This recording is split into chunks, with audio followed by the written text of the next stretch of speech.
Ай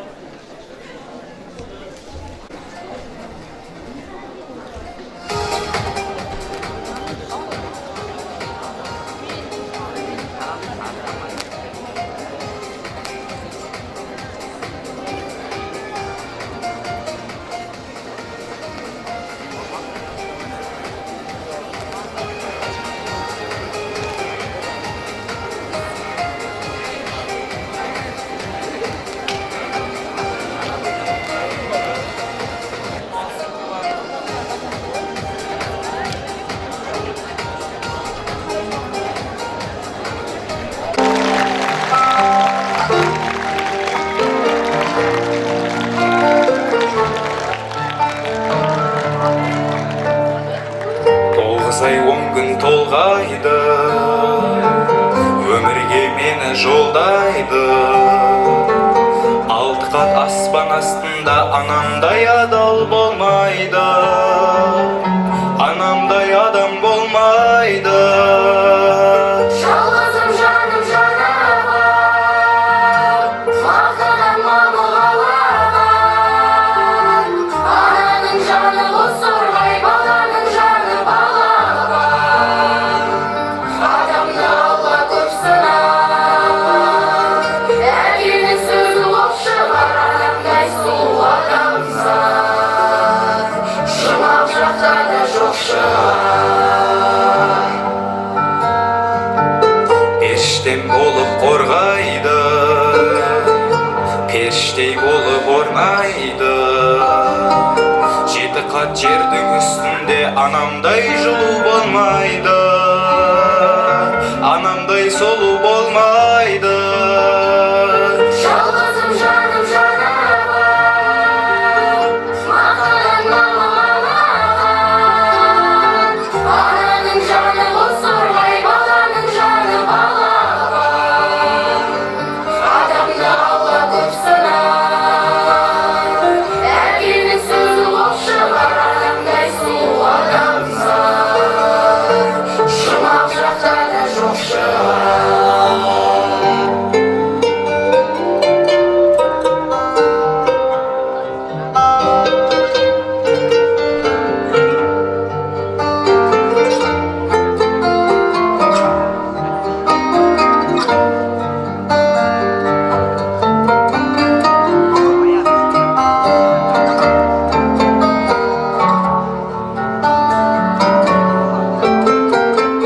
Қартайса ана сол қайғы, ақ жүзің әжім торлайды. Жүрексіз адам болса да баласыз ана болмайды, анасыз бала болмайды. Жалғызым жаным жанабам, мақтадан мамығалаған. Ананың жаны бозторғай, баланың жаны балапан. Адамды Алла көп сынар, әкенің сөзі оқ шығар, адамдай сұлу адамзат, жұмақ жақта да жоқ шығар. Жалғызым жаным жанабам, мақтадан мамығалаған. Ананың жаны бозторғай, баланың жаны балапан. Адамды Алла көп сынар, әкенің сөзі оқ шығар, адамдай сұлу адамзат, жұмақ жақта да жоқ шығар. Адамдай сұлу адамзат, жұмақ жақта да жоқ шығар.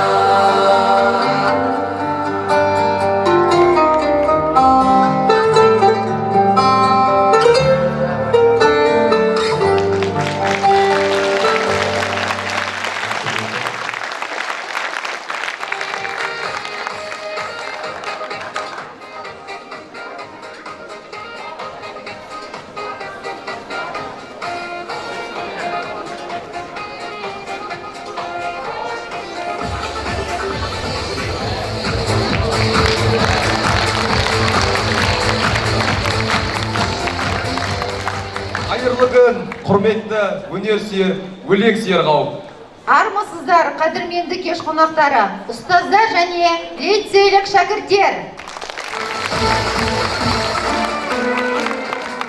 Өлеңмен іздеп, ғаламның ғайып барманын атты әдеби сазды кешімізге қош келдіңіздер.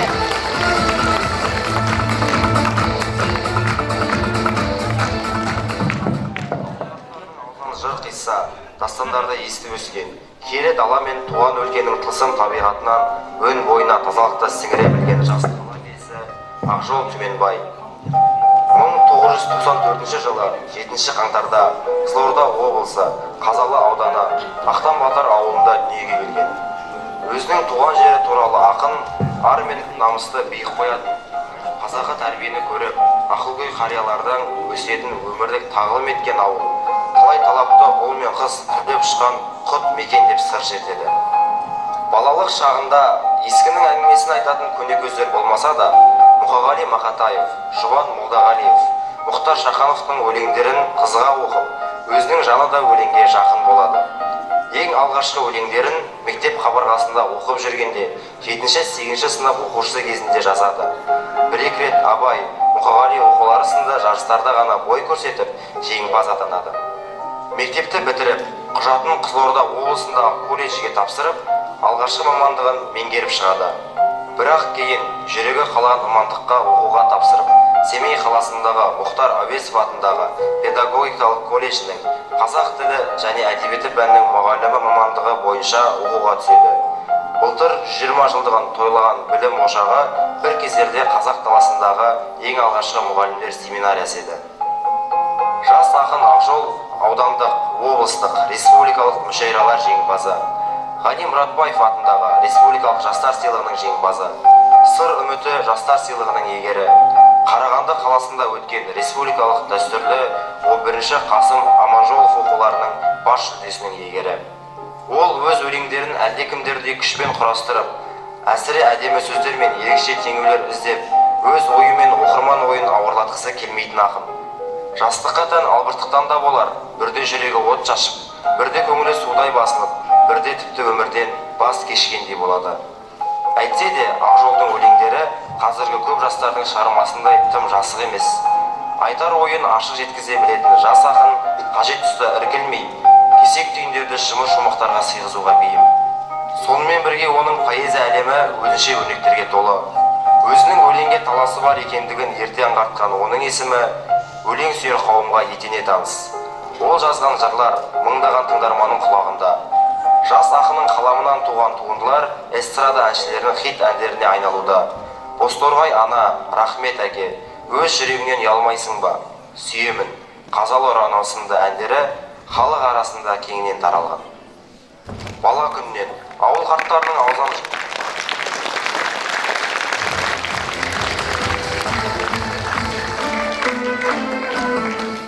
Құрметті ұстаздар мен оқушылар, көрсетілген деректі фильмнің негізгі кейіпкері бүгін бізде қонақта. Қара өлеңді қадір тұтқан халқымыздың мақтанышына бір жүректен шыққан жырлары мың жүректің төрінен орын алған жалынды жырдың есіне қошеметтеріңіз. Бүгінгі кешіміздің қадірлі қонағы, жерлес ақынымыз, Қазақстан жазушылар одағының мүшесі Ақжол Түменбайды зор қошеметпен сахна төріне шақырамыз.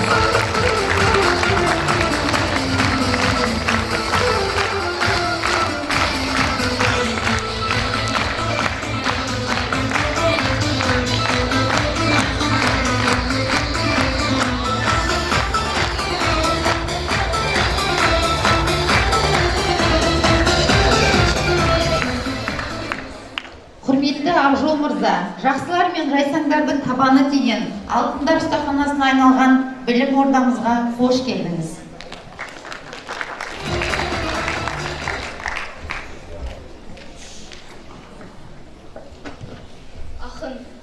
Ақын ардың жүгін арқалап, қасіреттің көз жасынан қасиетін қалқалап, сыймайды олар қалыпқа да, табытқа да тәйірі, жүрегіңе сыйдырып ал, Ақын жай отындай жарқылдап, жаңа зікір салады әні қайғы ғұмыр қарқылдап. өз отына өзі күйіп, өз құдайын жазғырып, мына жалған дүнияда шындық іздеп шарқылмақ.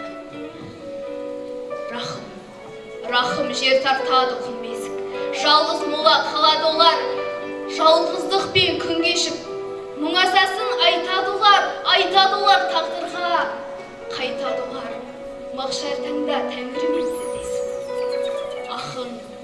Ақын бастан алмай ғарып болып, тумысында, болмысында біле алмайсың танып түп. Көнесесі құрғап жатса, кезесіне мұң қишы, жылайды да, жырлайды да басылады жарықтық. Ақын арыстандай ақырат, алысқандай бәрімен, намыстайды ақырат, намыс жайлы жанымен.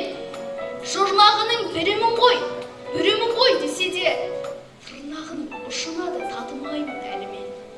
О, құдірет, таусылмайтын, сарқылмайтын ақыл ол, бізден гөрі тәңіріне жақын ол. Кіндігін кескен тұл қазақ, сауын кескен қашан.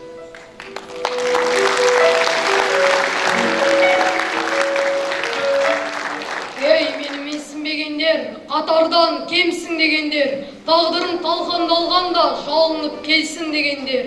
Мен әлі адам боламын, барлығы есімде менің. Кешіріп, кешірмегенің, сендерге сыйлайды біреу бақыттың көшірмелерін. Сонда да алаң боламын. Түк емес амалдың бары, таптырмас ғаламның мәні. Жылайды саналы жанар, күледі адамның бәрі. Мен үшін текке еліңдер. Бекінбей жеке бір кеуде, өкінбей өтемін деуге, барлығын қалдырамын да, өмірден кетемін менде. Сол күні өкпелемеңдер.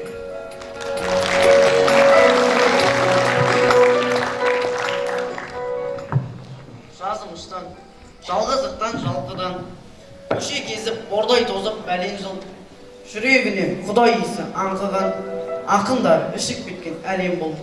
Шұрқыраған құлындары өленнің, бұрқыраған шылындары шоқтанып. Ей, қара өлең, сен қай жылы көнердің?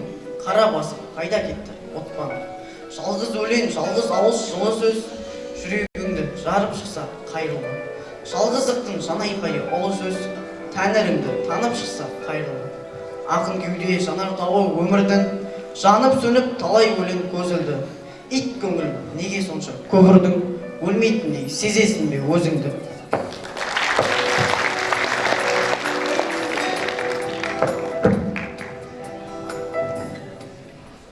Жаратушым ақын бар ма ақында, жер мен көкке сыйдырмайсың себебі. Уағыз біткен о дүниелік хақында, бірақ менің өмір сүргім келеді. Өмір сүргім жоқ кейде. Сұлулыққа, махаббатқа басырып, аспан байғұс тәңір жасын төкпей ме, адамдардың жылағанын жасырып. Өзін қинап күліп жүрген кескін көп, мен өтірік күле беруге арландым. Жазмыштан осып кеткен ешкім жоқ, сен де мен де әпендісі жалғанның. Құлап тұрып, жылап күліп жүр бәрі, бақ пен сордың екі арасын жол қылып. Біз Құдайдың құлап кесті құлдары, жазғанынан жаңылу да сорлылық. Адамдардың ақтығына сендім де, туғанымдай көре бердім барлығын. Қоштасуға себеп іздеп келдің бе, қош бол менің жазылмаған тағдырым. Мен ақтықта аңсап ұштым ұядан, сен дайынсың ағыл тегіл жылауға. Сыйынбаған Құдайымнан ұялам, бұйырмаған бақытымды сұрауға. Ақын мұңына толып қаламын, көңіл білтесін жатыр жағалмай. Өмірге құштар болып барамын, өлетін күнім жақында қалды. Кім үшін көрдім мына жарықты, кім үшін өмір сүрерім, бақыт туралы атама тіпті, бақытсыздығым бір өлең. 5 ғасыр жырлап болған қазақпын, 5 қаруымның бірі жоқ, ел үшін атқа қонған қазақтың ағаштан басқа түгі жоқ. Қолда бармен қорғансыз етті, етесі жұрттың етегі. Айтып өлгендер армансыз кетті, жазып өлсем де жетеді. Ием даламның иесі қазақ, игілігінде күмән көп. Қара сөздің де киесі қазақ, шүбәм жоқ, оған шүбәм жоқ.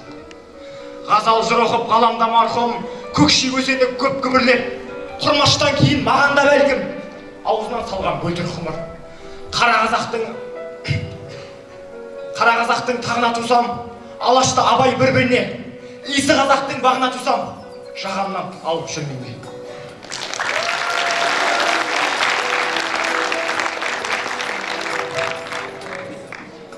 Қарға ғұмыр тағдырмен тілдестіріп, жалған тірлік жасайды күлмес қылық. Сорпаң барда қайнайтын сорың емес, қорқауларға қасқыша күн кештіріп. Жырдам етіп жатқандай арғы қауым, аманаттан мүмкін ғой қарғымауым. Қабағанның түспеймін табанына, қабағанның таққасын қарғыбауын. Ей жетіскен, сен болсаң қайтер едің, моласына мұңшаған қай төбедің. Өрлігіңнен қайралған намысымен, балталайын ажалдың бәйтерегін. Бастан өткен базынан маған мәлім тірлікке таланғаның. Кешір көке, кеш туған ұрпағыңды, тағдырыңнан тәбәрік ала алмадым. Қаратаудай қадыры қазалының, естіртпеген елөксіп қазал үнін. Алатауы Абдулла марқұм еді, жазары жыр, жарықтық ажалының. Тәлімсіз ол тарихын күмергенге, ақындардың аңсайды ол ертеңде. Жетіскен жыр жұртының жүрегінде, тыныстайды өлмеген өлеңдеуде. Жаңғырғаса қасық жыр тамызатын, мүсіркеуді сүймейді нағыз ақын. Тастан соққан тас мүсі не тайыры туылмасы нағыз сендей нағыз ақын. Жырдан ғұмыр жасайды сұрапылдар, мұқабасын өмірдің ұнатыңдар. Мына жалған ғұмырды жаңылдырған, ажалы жоқ ақиық бір ақын бар. Оны жақсы көріңдер, тірі ақындар.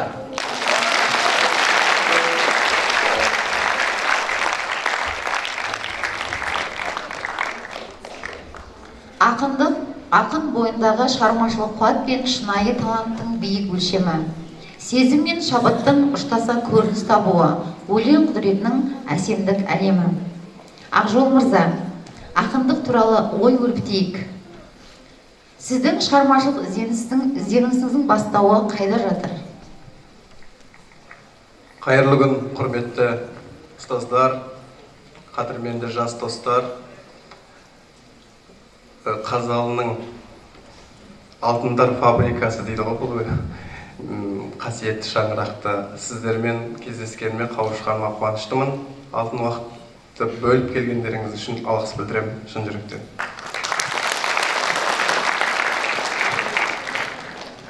Ерекше толқып отырмын. Себебі бұл лицеймен мені байланыстыратын бірақ дүние бар.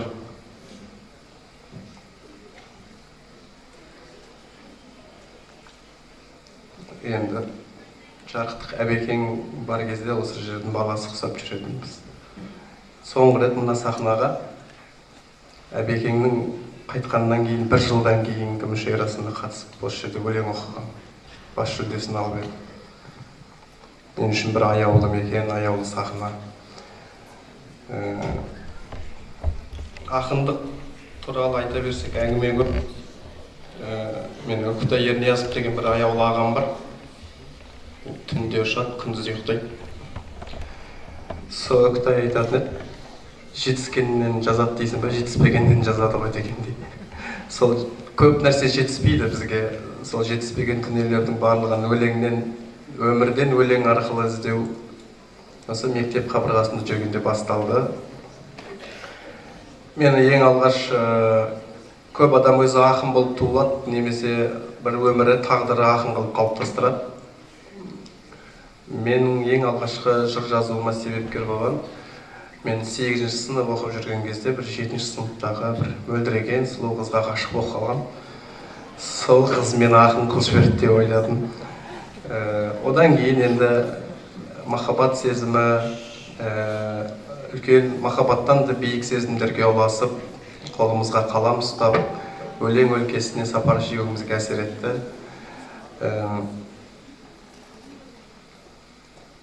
Сол алғаш осы сіздердей мектеп қабырғасында жүргенде бізде кітапханада 2 кітап үнемі қолға түспейтін.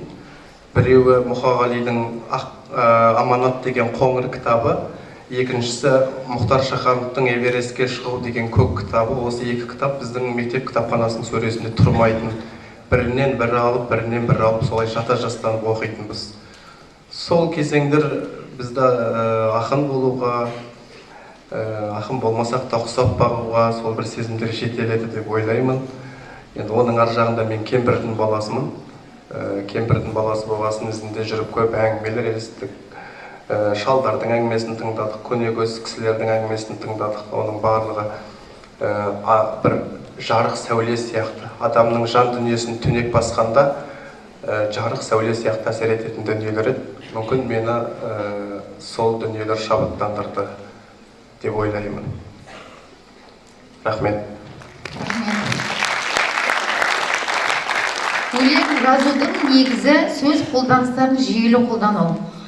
Сіз өлең жазуда иірімді ойлар мен сөз тіркестерін қайдан аласыз?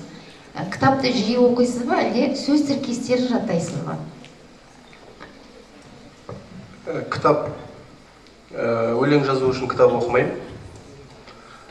Өлең жазу үшін тұрақты тіркестер іздемеймін. Мен кейде көп ақынның барлығында кездеседі, шығармашылық адамдардың. Өлең жазып болғаннан кейін мынаны мен жаздым ба деген сұрақ міндетті түрде болады. Себебі өлең жазуға отырған кезде адам өзіне ұқсамайды, адам мүлде өзін танымайды. Сол бір әсерден кейінгі дүниелер ғана оған ләззат береді, қалған дүниелердің барлығы азап. Кітапты не үшін оқимын? Мұхтар Ниязовтың бір керемет сөзі бар: кітап пен парашют ашылмаса көмектеспейді деген. Сол сияқты мен кітапты көбінесе проза оқимын. Көркем әдебиетте проза оқимын. Мына өзі кез келген адам қоғамда көп адаммен араласады, көп көңіл қалады, реніштер пайда болады. Бір ойыңның, түсіңнің бәрі, көретін түсіңнің бәрі қап-қараға айнала бастайды. Бірақ өмір түрлі түстен тұрады, кемпір қосақ сияқты. Қара түске айнала бастаған кезде мен көркем әдебиеттерге жата-жастанып жатамын. Мен өмірдің әртүрлі жарқын сәттерін солай өзімнің ішімде, өзімнің әлемімде жасап аламын. Содан кейін мен адамдарға өкпелемеуге, ренжімеуге, оларға күліп қарауға, мейлінше ізгі ниетті болуға, мейлінше гуманистік көзқарастағы адамға айналуға солай тырысамын.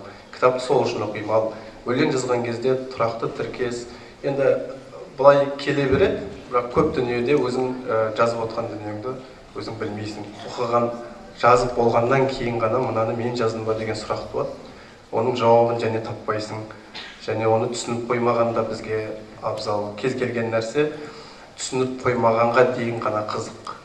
Кез келген дүние қол жетпегенге дейін ғана қызық, және соған дейін аяулы. Қол жеткеннен кейін, оны түсініп қойғаннан кейін оның көп мағынасы жоғалады. Сол үшін де бұны мен түсінуге тырыспаймын.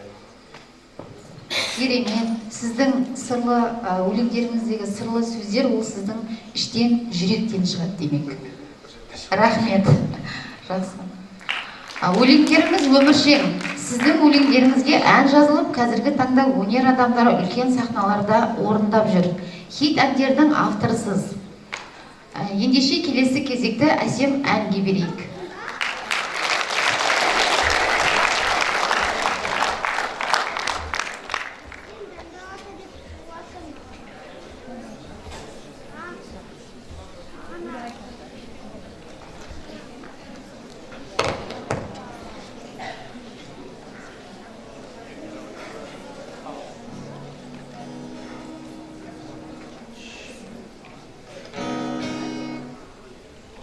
Қайырлы күн, құрметті лицейліктер, қош келдіңіз Ақжол-аға. Қазір шырқайтын әнім көптеген тыңдармандардың жүрегінен орын алған, келе сахнаның төрінде көп шырқалып жүрген Ақжол ағамыздың сөзіне жазылған әндер. Қошеметтеп, білетініміз қосылып отырайық.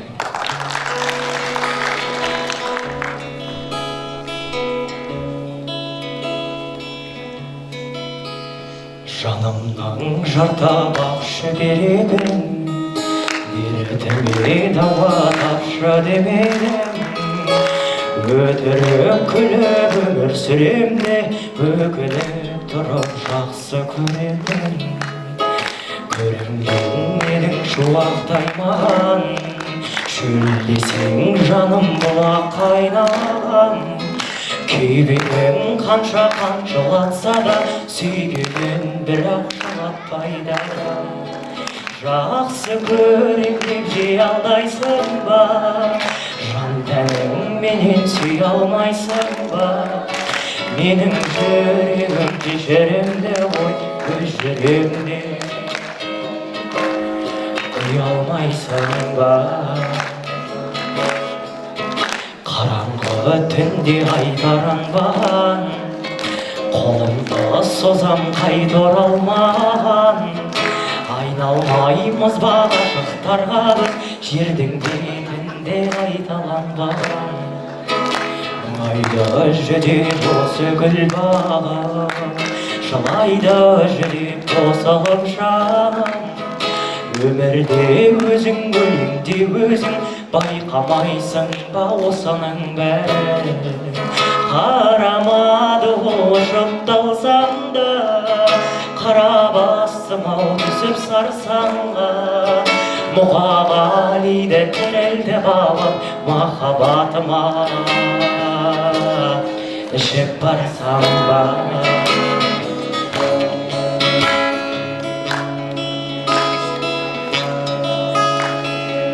Жанымнан менің жырақ тамаша ұнап қаласаң, қолыңда созшы жүрегім. Тағдырға не сырақ тарасың, жылап қаласың білемін.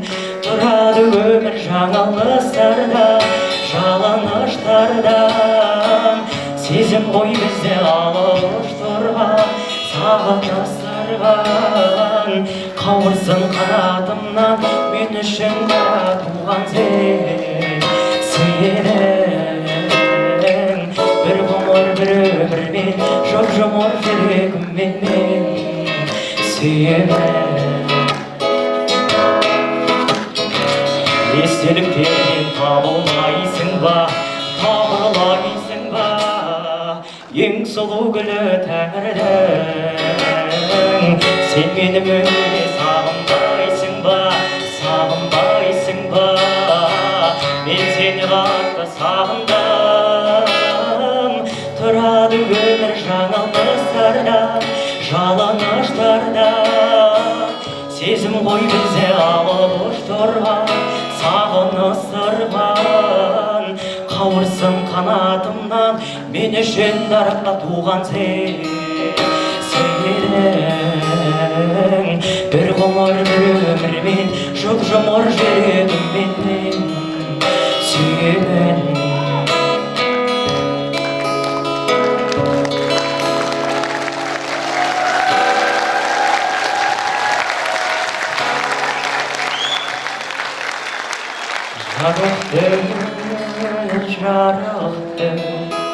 Жарықтығы осындай матамақтың, жұлдыз болып ағып түскен аспаннан.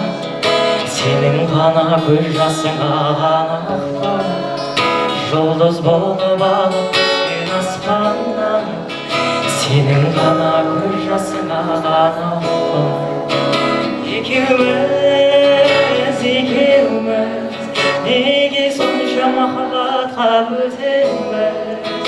Жүрегінің тыңдамайтын ақылын, жер бетінің ақымағы екенбіз. Махаббатты кінәлаймыз бекербіз. Көк аспан, бір басыма бақта сорда таласқан. Сынық айдың сәулесінде үмітпен, тағдырымды іздеп жүрмін адасқан. Сынық айдың сәулесінде үмітпен, тағдырымды іздеп жүрмін адасқан. Екеуміз, неге сонша махаббатқа өтеміз?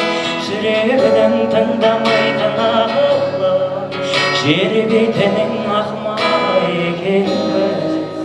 Махаббатты кінәлаймыз бекербіз. Өз жүрегіңнен ұялмайсың ба?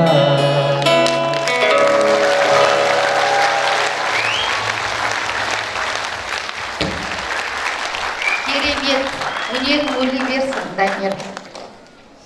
Ажол мырза, жаңа біз алдында айтып кеткендей, біздің осы киелі шаңырағымыздың табалдырығын талай жайсаңдар мен талай тұлғалар аттап, осы біздің оқушыларға өздерінің батасын, тілектерін айтып кеткен. Бүгінгі сізбен кездесуде біздің тарихи сәт болып қалады.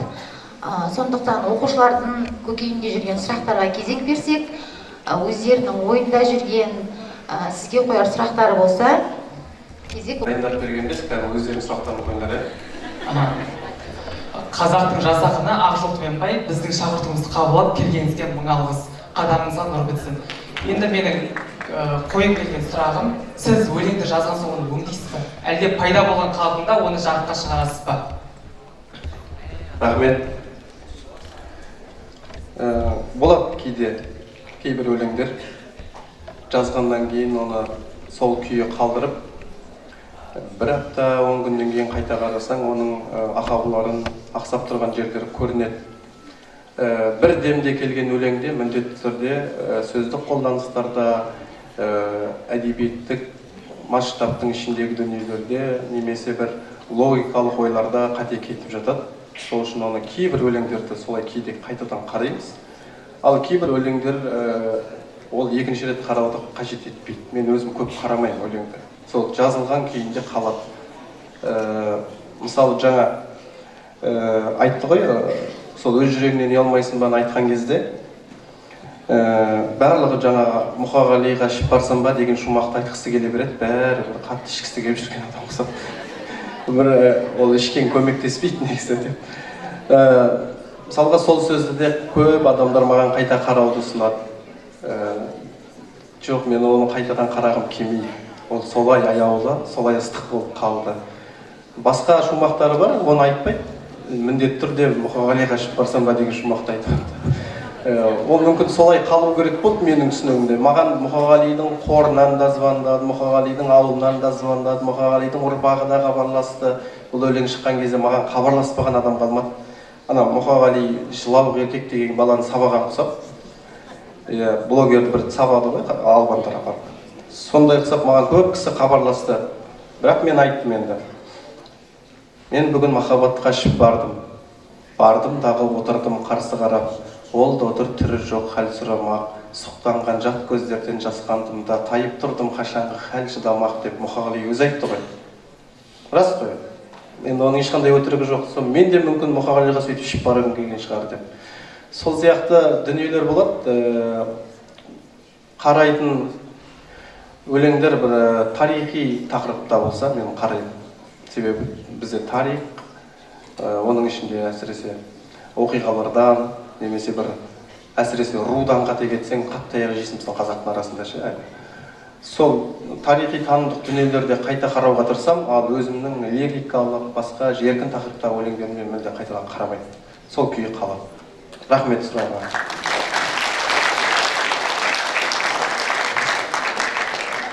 Қош келдіңіз Ақжол мырза. Мен сізге қоятын сұрағым, егер де сіздің өлеңіңіз уақыттан асып, болашаққа жететін болса, яғни бір ғана өлеңіңіз болашаққа жетсе, сіз қай өлеңіңізді айтар едіңіз? Мұқағали, мен бұл ғасырдың туысымын. Мен 20-шы ғасырдың құрдасымын, 21-ші ғасырдың туысымын дейді ғой. Сол сияқты келесі бір ғасырларға өтіп жатса, білмеймін, бөліп жарғым келмейді мен өлеңдерімді, бірақ менің шығармашылығымда бір дүние бар, бір барлық айтады ғой, хит болған, танымал болған өлеңдерді айтады. Сол аяулы шығар, сізге ең ыстық шығар деп. Бірақ менің өзімнің шығармашылығымда қыздың көз жасы деген бір өлеңім бар. Менің үшін ең аяулы өлең сол. Мен мүмкін келесі уақыттарға сол өлеңді қалса деп ойлайтын шығармын. Жақсы жауабыңызға рахмет. Рахмет. Қайырлы күн. Сізге қояр сұрағым, бүгінгі жас ақындар қандай мәселеге үн қосу керек деп ойлайсыз? Ақындарға мынаны жаз деген тақырып өтіп кетті. 70-ші, 80-ші өткен ғасырдың 70-80 жылдарындағы әдебиет жасаған көп жазушы, шығармашылық адамдар идеологияның тапсырмасымен жазылған дүниелер болды. Партияны жаз, басқаны жаз, Ленинді жаз, Олар идеологияның нағыз құралына айналған қауым болды. Өкінішке орай көбісі құрбан және сол саясаттың. Қазір шығармашылық адамдар идеологияның құралы емес, қуанышқа орай әрине. Тиісінше біз осы кезге дейінгі жүргізген, өсірген қоғамның нәтижесінде қазір тек қана шығармашылық адамдар емес, жалпы протесттік көзқарастағы адамдар көбейді. Түсінесіздер ғой, протесттік көзқарастағы адамдар көбейді. Мүмкін біздің буында да әдебиетке келген ақындардың өлеңдерінің көбісінде протесттік тақырып көзқарасы өте басым, бірақ ақындарға мынаны жазу керек, мынаны жазбау керек деген талап жүрмейді. Жан дүниесінде не бар, соны берсін, оны халық керегін алсын, ол өз кезеңіне солай қызмет етеді, және одан кейінгі басқа бір өкілдер келеді және жалғасады деп ойлаймыз. Сол үшін ақындарда белгілі бір қатып қалған тақырыптар жоқ.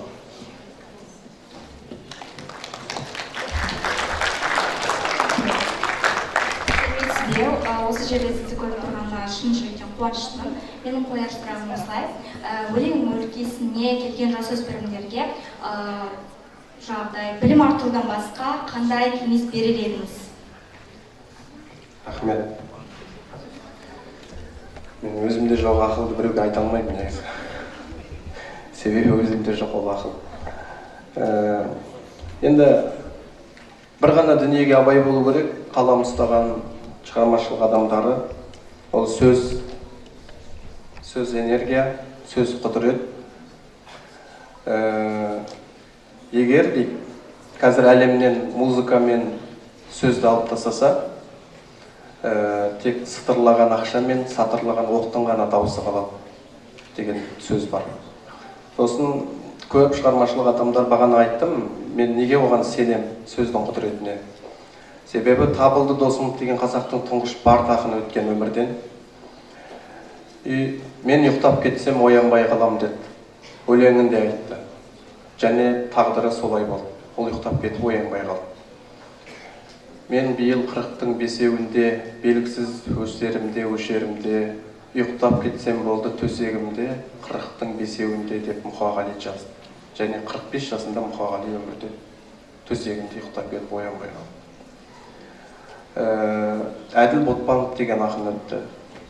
Елсіз, жерсіз, ен далада жалғыз мола жерленетін шығармын деді. Және ол 97 жылы үйінен шығып кеткеннен әлі өлі тірісі белгісіз, хабарсыз, бары мүмкін жоқ екенін беймәлім ақын. Елсіз, жерсіз, ен далада жалғыз мола жерленетін шығармын деді. Осындай көп дүниелер бар. Сол үшін де адам тек қана өлең жазатын, шығармашылықпен айналысатын, сөз ұстаған адамдар ғана емес, жалпы адамдар сөзге абай болу керек. Жалпы адамдар мейлінше бір-бірімізге аяулы, жылы сөздер айтуға тырысу керек. Сол кезде сөздің құдіреті, сөздің энергиясы сол. Сол үшін жас өлеңге қанат сермеген өскелең жас достарға айтарым, өлең жазған кезде сөзге абай болыңыздар. Сөзді ойнатуға болады, бірақ сөзбен ойнауға болмайды. Рахмет. Қош келдіңіз Ақжол аға. Егер мен қазір сіздің жеке араңызда өтіп жатсам айып етпеңіз. Қарсы болмасаңыз, сіз жаңа айтып кеттіңіз ғой, мен ең алғаш жаңағыдай ақын болуыма 7-ші сынып қызына ғашық болған кезде басталды деп ше. Сол қызға өлең жаздым дедіңіз. Ал енді сол қызға барып сол өлеңді оқыдыңыз ба? Ол қыздың жауабы қандай болды? Соған жауап беріңіз ба?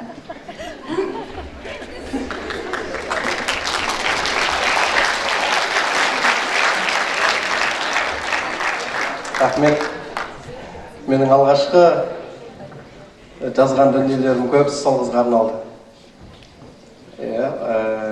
Және өкінішке орай ол қыз маған қарамады. Шынымен ол кезде менде қарайтын түрі де жоқ, әлі де жоқ қой негізі. Түрі де жоқ, кескін де жоқ, жалғыз өлеңім бар. Ол кезде менде өлең ғана бар, басқа ештеңе жоқты. Және ол менің досымды жақсы көрді. Мені емес, мен оны, ол оны деген сияқты. Сөйтіп мен ол қызға өлең жазуын тоқтатпадым енді. Мен бірінші осы мектеп табалдырығын аттағаннан кейін бағана айтты ғой, Қорқыт ата университетінің колледжіне түстім. Содан 2012 жыл есімде, мен сол уақытқа дейін бір блокнотым болды жазып жүрген. Сол блокнотты таусуға қараған кезде, соның ішінде менің алғашқы махаббатым, алғашқы ой жазған өлеңдерім, жалпы сол кезде жазған өлеңдерім барлығы мен 2012 жылы жоғалтып алдым. Таксиде ұмытып кетіп, содан кейін мен ол өлеңдерді таппадым. Қазір ол қыз мүмкін менің шығармашылығымды іздеп, ана әндердің арасынан өзін көргісі келетін шығар, бірақ оның ешқайсысы жоқ. Ол өлеңдердің барлығы жоғалды. Және ойлаймын, ол өлеңдерді ол естіген де жоқ, көрген де жоқ. Мүмкін солай болып қалғанда дұрыс шығар деп. Ал қазіргі кейінгі шыққан, жарыққа шыққан, танымал болған, сіздер айтып жүрген, әнге айналған өлеңдердің барлығы бұл менің өсіп, толысып, содан кейін бір есті махаббатқа душар болған кезде бастап жазған өлеңдерім. Мына өз жүрегіңнен ұялмайсың ба деді ғой. Ол негізі мен ол кезде ауылдамын. Ауылда қой бағып, шөп орып, отын шауып, кәдімгі. Сөйтіп жүрген кезде бір қызға, мен қызға ғашық болсам ғой, басқа кімге ғашық болсам. Сол қызға махаббатқа душар болып жүрген кезде ана жазылған өлең, ол жыға деп жазылған. Ол кезде Мұқағалиға еліктеп, лыға, жыға деп, мен енді алфавит тауысатын әрпім бар өлеңдердің ішінде. Сөйтіп жыға деп жазғам. Ол кейінгі содан осы сахнада да оқыдым, талай жерде оқимыз. Соның бәрін сұрайды, қызық қой енді бәріне, жы деген кім дейді маған. Сосын мен айтам, жыным келетін адам ғой. Сол сияқты алғашқы махаббатқа жазылған өлеңдердің барлығы солай жоғалды, кетті, өкінішке орай. Мүмкін қуанышқа орай. Жақсы, рахмет. Рахмет. Әрбір адамның тұлға болып қалыптасуына оның ата-анасының алар орны ерекше. Әрқашан баласына қолдау білдіріп, балаға жақсылық тілейтін ата-анамыз барлық құрметке лайықты.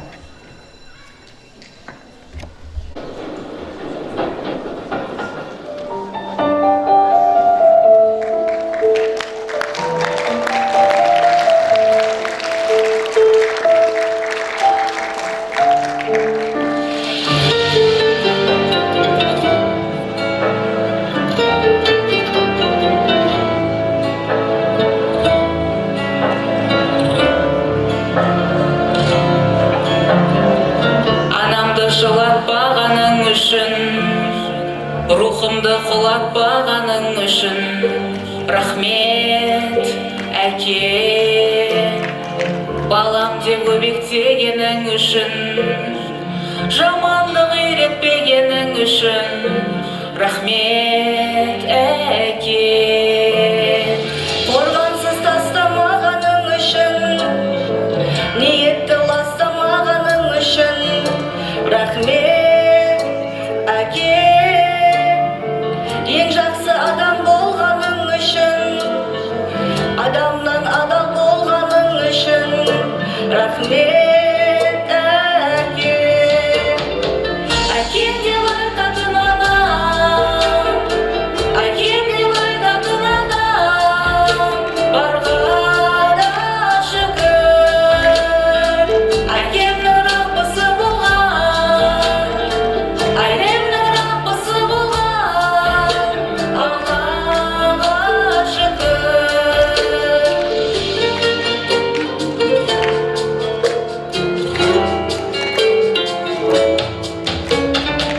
Жап-жарық жұмақ болғаның үшін, уақытша сынақ болғаның үшін рахмет, өмір. Тағдырды таңдамайтының үшін, адамды алдамайтының үшін рахмет, өмір. Әкеммен қауыштырғаның үшін, анаммен таныстырғаның үшін рахмет, өмір. Бар жоққа бөленбейтінің үшін, барлығын дәлелдейтінің үшін рахмет, өмір. Әкем деп айтатын анам,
ана мен әкені бөліп ажырату мүмкін емес, дегенмен адам өміріндегі ананың алатын орны, ана туралы айтылатын әңгіме бұл бөлек тақырып. Алып та анадан туады, даңқы шыққан батыр да, атақты ақын да, ұлы тұлға да асыл анасына қарыздар деп білеміз.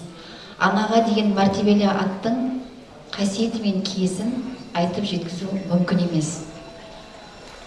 Бүгін менің апамның туған күні атты өлеңіңізді жазу арқылы анаңызға үлкен сый жасадыңыз деп білеміз. Ана арманның орындалған тұсы да осы шығар. Ендеше бізге, осы залда отырған көрермендерге осы өлеңіңізді өз орындауыңызда тыңдасақ, және басқа да сырлы жырларыңызды өз аузыңыздан тыңдап, бір құлағымыздың құршын қандырсақ.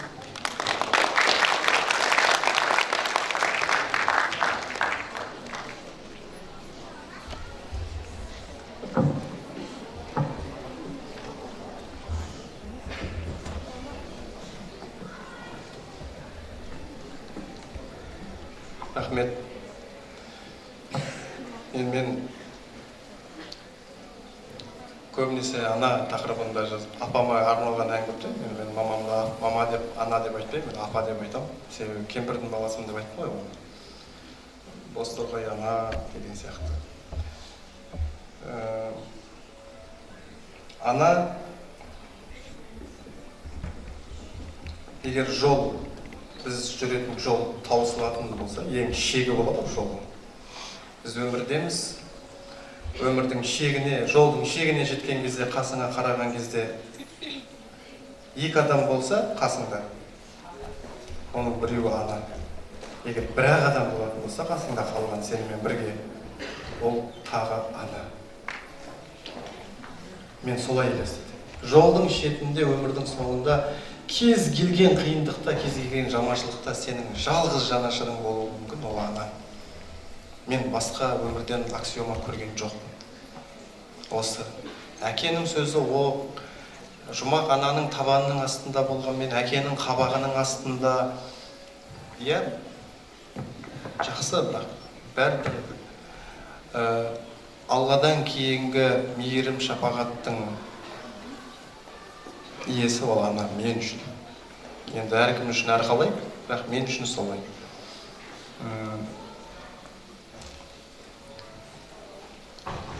Жаңағы ән Нұрболат Абдуллин деген ағамның әкесі дүниеден қайтқан карантин кезінде. Содан карантиннен кейін Үктай аға екеуміз, біз қазақта көңіл қос деген дүние бар. Адам жақынына қайтқан кезде ақындар, жыраулар, күйшілер бір дүниесін арнап апарады, анаған басу айтады, солай көңілін аулайды. Сөйтіп көңіл қос ретінде біз осыны Нұрболат Абдуллиннің әкесі қайтқан кезде Нұрболатқа осыны біз арнағанбыз. Одан бөлек Қуандық Рахымды әке деген ән бар. Оны Үктай Ерниязовтың әкесінің туған күніне арнағанбыз. Мен әлі өзім әкеме арнаған өлеңім жоқ екен. Оған ренжитін шығар еді кісі. Баяғыда айтатын, мен шамалы әң қызық болсын сіздерге. Мен бағана айттым ғой, мектеп бітіріп, осы шаңырақта тест тапсырдық қой біз. 125 болмау кезде. Біз оны түсімізде көрдік. Сіздердің оқушыларыңыздың екеуінің біреуі көріп отыр ғой, 125 бол деген. Содан осы жерден 87 ұпай жинаған мен ұлттық бірыңғай тесттен. Сосын өзімнің армандаған мамандығыма ол бал жеткіліксіз. Мен түсе алмадым қазақ тілі әдебиетке. Содан ауылда қатарымның бәрі оқуға кетіп жатыр. Мен ауылда қалғым келмейді. Студент болғым келеді, қалаға шыққым келеді. Содан ауылда шөп орамыз ғой енді. Сол шөпті орып 500 болып пішен саттық. 45 мың теңге ақша берді маған. Сосын бір дорбамды алдым. Сосын әкем мен шешемнің менің ақылы оқытатын да жағдайы жоғын көзім көріп отыр. Сосын айттым әке-шешеме, мені жіберіңіздер, мен өзім оқуға түсем. Қалаға барам, оқуға түспесем жұмыс жасаймын. Мен ауылда қалғым келіп тұрған жоқ қазір. Содан 28 август күні ауылдан шығып кеттім. Уже 3 күннен кейін сабақ 1 сентябрь. Мен әлі оқуға түскен жоқпын. Қызылордаға барып, таңнан кешке дейін табаным тозып оқу орнын іздедім. Барлығы толып қалған ғой. 28 август күні бос орын болмайды ғой өзі. Содан кешкісін 5-ші корпустың алдына келіп отырмын. Қолымда бір гамбургер бар, оны ерсем алуға. Тоқаш деген досым бар қасымда. Бір апай келіп, не қылып отырсыңдар дейді. Сосын оқу іздеп жүрміз дедім.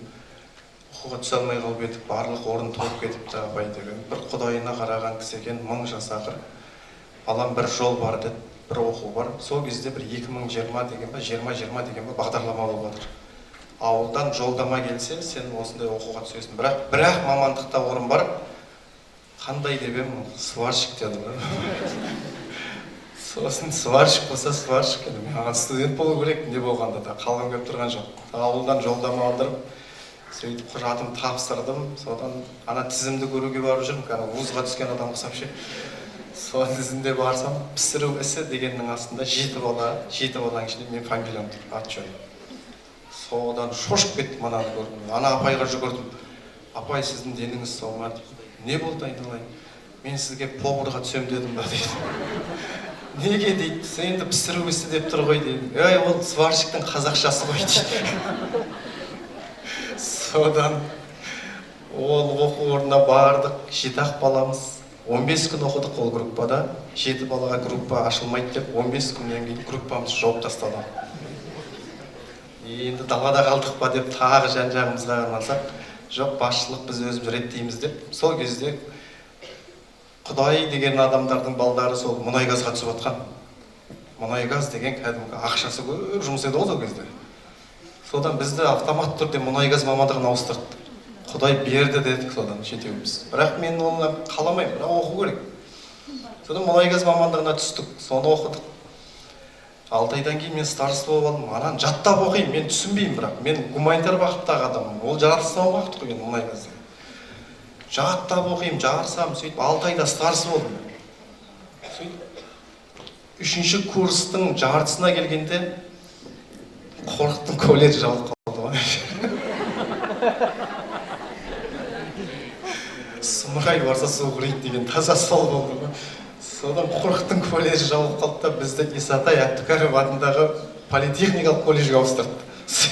Сөйтіп ол колледжден әбшәкісіне барып орналасайық, әбшәкісі жабылып қалған ғой.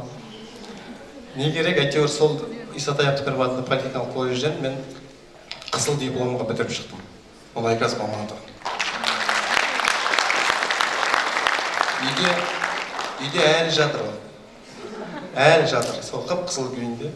Ұялып батыр ма, қызарып батыр әйтеуір.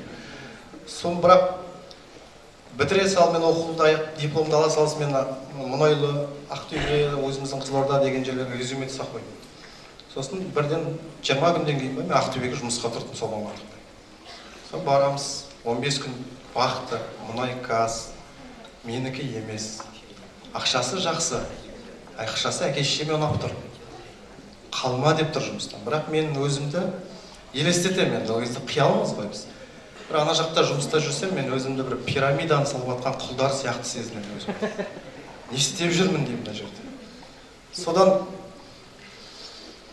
бір күні жұмыстан шықтым, өз еркіммен шығамын дедім да, жұмыстан шығып ауылға келдім. Соны әкем айтты, не болды дейді. Жұмыс істемеймін мен деді. Не істейсің дейді. Мен ақын боламын дедім. Әкеңнің аузы деді. Содан ақын болам деп ауылда жүрдім, содан ауылдың жұмысында. Сосын енді 2 ай өтеді, әпәйдік жігітсің саламандай. Ақша таппайсың, жатып шерісің, бір сөзбен айтқанда. Сосын үйдегілер жақтырмай бастайды уже. Болады ғой бәріңіз үйіңізде. Ақша таппайды, бірақ жатып шер болады. Содан айқай беріс болады арасында. Содан ауылда көрші балдарға еріп Алматыға стройкаға кеттім. Сол стройкаға барып жұмыс істеп отырмыз. Абайаның бойында Мұхтар Әуезов атындағы драма театр бар, бәріңіз білетін шығарсыздар. Қасында Есентай ағып жатады. Сол театрдың жанында көпір жөндеп отырмыз. Күнде театрдан барып 5 литрлікпен солып қайтамыз. Сол бір күні 2 5 литрлікті алып театрға барсам, бір ертегілердің ішіне ма, бір түсім ба, мұнау мен түсінбеймін. Бірақ ана жерде тұрған кісілерді көрсеңіздер, қазақтың кинода жүрген бүкіл мен деген Тұңғышбайдан бастап актерлар, ақын, жазушы, мен кітабын оқыған, жата жастан оқыған жазушылар, әншілер, бүкіл қазақтың қаймақтары жүр. Мен тұрмын екі қолымда екі бесіктілікпен су. Сол кезде мен қорландым іштей. Мен не істеп жүрмін дедім мына жерде. Содан жұмысқа барып екі бесіктілік тастадым да, жұмыстан кеттім деп шығамын дедім. Шықтым тауға, жоғарыда досымның үйіне барып бір апта жатып, өз-өзімді кішкене ретке келтірдім де ауылға қайттым. Сол үйге келдім. Сол әкем не болды дейді, мен жұмыс істемеймін деді. Не істейсің енді? Ақын боламын деді. Әкеңнің алысы деп тағы. Содан тағы сондай оқиға, тағы жақтырмау, тағы айқай, содан көрші Алмас деген ағама еріп, Құмкөлге охран болып жұмысқа кеттім. Ол жаққа барып мен, ол охран болғанда мақсатым тыныш жер, өлең жазам отырып, кітап оқимын деген ой болды. 87 мың теңге айлығы бар бір айға. Мен 100 мың теңге пара беріп тұрып атым жұмысқа. Ойлаңыздар. Содан бір ай тұрдым, қайтайын десем, маған ауысатын адам келмей қалған. Саған тағы қаласың дейді маған. Сосын тағы қалдым. Сосын шиелде мүшәйра болады деген хабар келді. Болды, қатысам деп сол жақта жатып өлең жаздым. 2 мүшәйра шықты, 2-өне де өлең жазып қойып дайынмын. Қайтам десем жібермейді. Сосын сол жақта главный врач ұстадым да, аға дедім, өлтірмесең мен мына жерден қайтаршы. Сенің ғана қолыңнан келіп деп ем. 1000 единица деді ғой. Ол кезде андай карточкамен единица. Магазинге барып 2-500-дік алып, тиынмен қырып, ана единицасын салып бердім. Соған мені отравление деді да, қалаға қайтарды. Шиеліге барып, Қалмақан Әбдіқадыров атындағы бір мүшәйраға қатысып бас жүлде алдым. Одан 300 мың теңге жүлде бұйырды. Тағы Қолбалы Алтайбайға барып 1 орын алдым, одан 200 мың. 2 мүшәйраға қатысып 500 мың теңге ақша таптым мен. Анақта бір ай 87 мың теңге тауып отқан ғой. Содан үйге келдім. Үйге келдім де 100 мың теңгесін қалтама қыстырып алдым да 400 мың теңгені бердім. Не болды дейді, мен жұмыс істемеймін енді. Не істейсің дейді, ақын боламын мен. Сондай ақын болған. Сөйтіп жүргенде Алматыдан хабарласып, хабар түсіріліп, сөйтіп шығып кеттік қой енді ауылдан. Кейіннен ойлаймын мен, сол әке-шешемнің сол кездегі маған айтқан айқайы да, ақылы да, барлығы менің өмірімдегі бір баспалдақ. Бір трамплин болады ғой адамның өмірінде. Лақтырады, келесі кезең көтереді, сондай болды ғой деп ойлаймын. Сөйтіп 25 жасымда мен осы мына жерде 11-ші сынып болсын, оқушылар болсын бір айта кетейінші, мен айтып жүрем. Мен 25 жасымда беттің арын белбеуге түйіп ойландым. Қазір 25 жастамын. Мен орташа есеппен 70-80 жыл өмір сүрем. Сонда менің қалған 55-60 жылым сонда осылай өте ма? Мен одан өзімнің жақсы көрген мамандығын оқуға түсейін дедім. Сөйтіп 25 жасымда Семей қаласына қазақ тіл әдебиет пәнінің мұғалімі деген мамандықпен Семейге кеттім 25 жасымда. Өзімнен 6-7 жас кіші оқушылар студенттермен оқып, сөйтіп өзімнің таңдаған мамандығыма ақыры барып түстім. Мен сіздерге сондай кеңес айтамын. Жаныңыз қалаған мамандыққа түсу үшін ештеңеден тартынба. Болашақтарыңызға сәттілік тілеймін. Мен ойлаймын.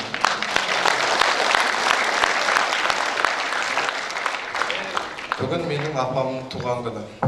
Ол сол жаңағы кедей кепшік кезім ғой.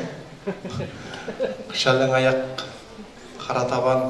Апамның туған күні ертең 6 наурыз, бір аптадан кейін апамның туған күні. Сыйлық алып беретін ақша жоқ. Жұрт сияқты менде гүл апарып бергім келеді, менде шоколад апарып бергім келеді. Бірақ жоқ. Сосын менің қолымнан не келеді? Өлең жазу келеді. Сосын бүгін менің апамның туған күні деп өлең жаздым. Балалық ай, балпаңдап жазым басқан, тағдырыма мехнат жазылмастан, мына менің табаным жарақатсыз, ал апамның маңдайын әжім басқан. Қадір қашқан менен де ұятын алып, аспан неге жылайды жияқталып, ажарына апамның әжім түсті, әжемді жеңген тағдыр сияқтан.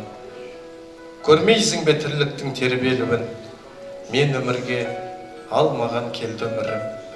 Есім кетіп әлдей мен есілінге еңбек деуден басталдау пенделігім. Апа, Мен қырт өмірді көксемедім. Көксемеуге бар еді көп себебі. Тоймай қалған қозыдай дүре тиіп, етегіме оралып өскен еді. Шөккен еңсе, ақ түскен тау ғұмырға, кәрілік кәрленеді жау қырында, аяғыңның астында аят болған жұмақтың иісі бар жаулығыңда. Мысқыл күлкі, мүжіген мүрде мұңды, көбейген қара өмір кімге нұрлы. Бүкірейген апама қарап білем, мен кімнің арқасында жүргенімді.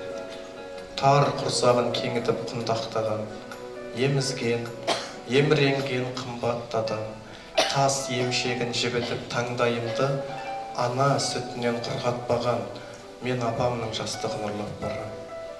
Қазақ үй, қарт атана, тентегі бір, күрмеуге келмей қалған келте ғұмыр. Әне міне дегенше түгесілер әжем айтқан әй жалған ертек өмір. Сөнді жұлдыз, құба таң бозарды да, болмай отыр болмайды мазам жүді. Апамның туған күні өткен сайын әжем келе береді көз алдыма.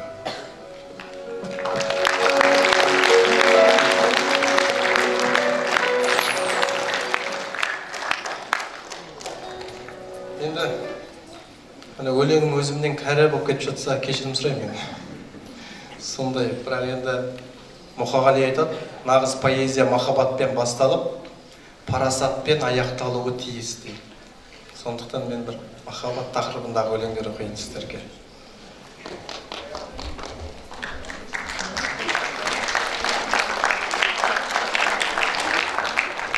Әдебиетті жақсы көретін достар болса біледі, әдебиетте Жұматай Жақпаев деген қазақтың ғажайып ақыны өткен, өмірлік музасы Ләйла деген қыз болған. Сол барлық ақынның музасы Ләйла деп ойлаймын мен. Сол үшін Ләйла менің деген бір өлең жазып едім, соны оқып берейін. Ләйла менің ажарың аспандағы айдан керім. Махаббат қашықтарға майдан болса, мен сенің жүрек жұтқан майдан керің. Жеңілді мұң, жаныңда жаным тыныш сенің гүлім. Мен әулие демейді ешкім, бірақ сені сүйетініме сенімдім. Жаным құмар, махаббатқа жүрегім табындырар. Сүйгеніңді сүймесең түптің түбі, жалғыздығы адамды жаңылдырар. Жат елеске, өміріңді тапсыру қат емес пе? Жүрегіңді тыңдауға жүрексің бе? Тағдырыңды таңдауда қателес пе? Тыңда мені, ғашықтардың ғазауат мұңда лемі, өз қолымен жасаған өкініштің кездеседі өмірде мұң дәлелі. Жылатады, жылап тұрып кешірім сұратады. Адам бір рет сүйеді, содан кейін соған ұқсас адамды ұнатады. Айдан керім, атыңнан айналайын, Ләйләм менің. Махаббат майданында шейіт болсам, Ләйлә деп бітсе ғой, қайран демім, Ләйләм менің.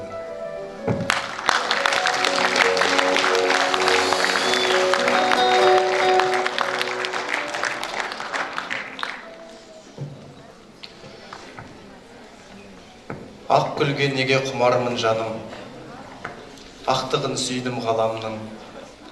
Ақ жолда жүрген шығармын жаным, ақ сүтін емдім анамның. Қосылмай кеткен қос ғашықтардың, жетем епке ақылы, сүйдім де сосын достасып тындым, қоштасып тындым ақыры. Айнымас досым жалғыздық болған, сәтсіздіктер де баянды. Жер бетіндегі жалғыздықтардан жүрегім ғана аяулы. Айда жылайды, қайран қалғанмын, тамады гүлге шық қайғы, жүрегі тасқа айналғандардың көзінен жас та шықпайды. Оңаша десең, боз үй табармын, кеудемде менің көп күмбір, махаббат жайлы музыкалардың мелодиясы мөп-мөлдір. Бақытты болғым, уақытты жеңгім келеді менің. Шығады бір күн адал дем. Бақытты болғым келеді менің, өзімді сүйген адаммен. Бақытты болу қандай мағына, үміті нәзік бәрінің. Қош келдің менің маңдай бағыма, жүрек бейнелі жарығым. Тыңдайсың кімнің жастық өлеңін, қара көздерің мөлдіреп. Мен сені жаным жақсы көремін, алғашқы және соңғы рет. Керемет. Ақжол мырза, сізді марапаттау үшін арнайы қонағымызды ортаға шақырайық.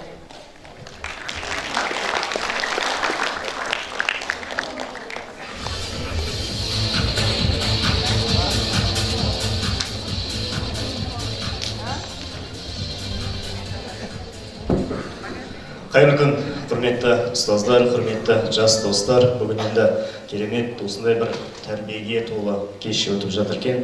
Ең алдымен осындай кешті ұйымдастырған осы лицейдің әкімшілік ұжымына үлкен алғыс білдіремін. Керемет.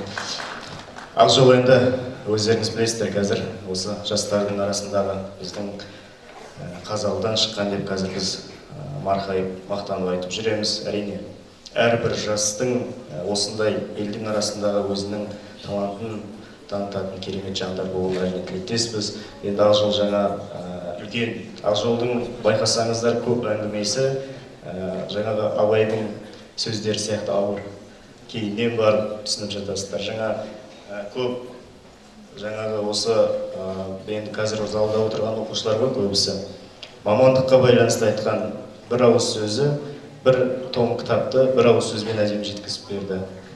Ақжолмен біз енді замандаспыз, Қызылордада да, осы елде де бірге өскен.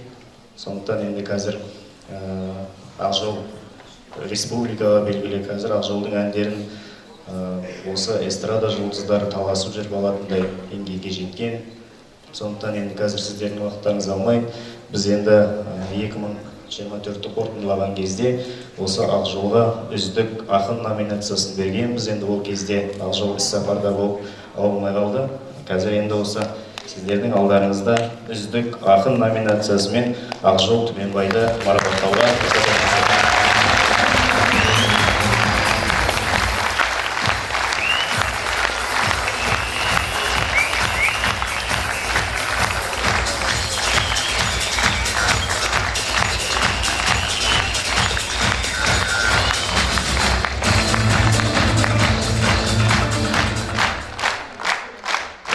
енді Ақжолға қандай сый-сапат берсе де лайықты.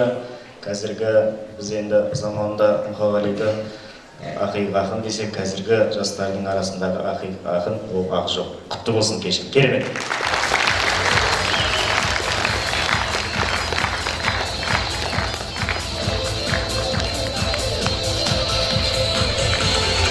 Марапатыңыз құтты болсын, Ақжол мырза.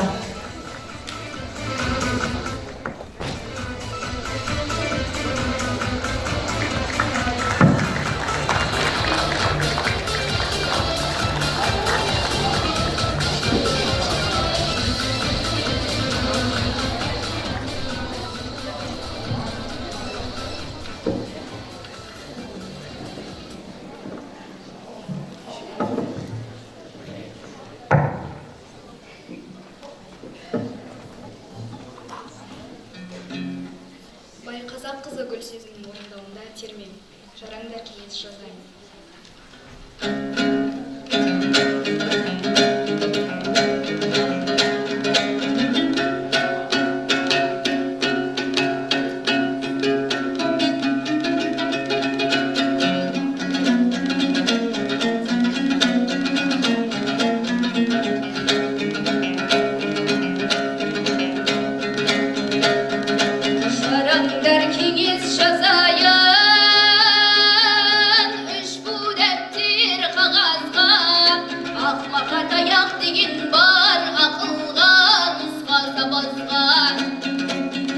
Ағайын болсаң тату бол, әуес болма аразға. Қани болсаң мақтанбай өзіңді салмаласқа.